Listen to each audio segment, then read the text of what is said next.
What's up mga homies, it's your boy Mad Mike XL4L. Today we're gonna keep it real, no hype, no filter.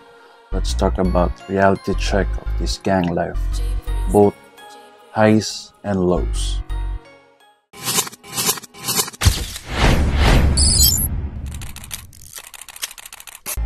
Pros, the good side, bakit maraming nahuhumali?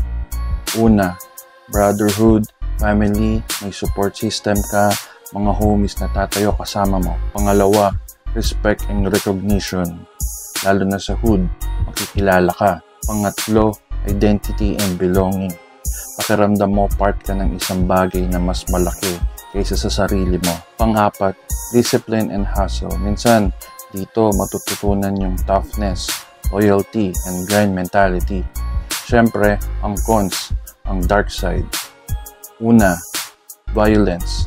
Lagi kang exposed sa gulo, laban at possible kahit life or death. Pangalawa, sacrifice. Minsan nawawala ka ng oras para sa pamilya or para sa kinabukasan. Pangatlo, targeted life. Pwedeng bantayan ka ng iba o makulong dahil sa moves mo. Pang-apat, hard to live. Once in, mahirap kumawala. Madalas talaga habang buhay na yan. So yan yung mga pros and cons pagka nakapasok ka sa gang life. At the end of the day, mga homies, gang life ain't all glory. It's get its lesson. Pero may kapalit din.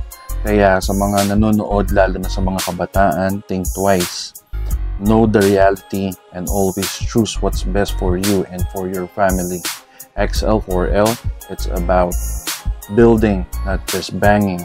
So, Mad Mike, XL4L, we out.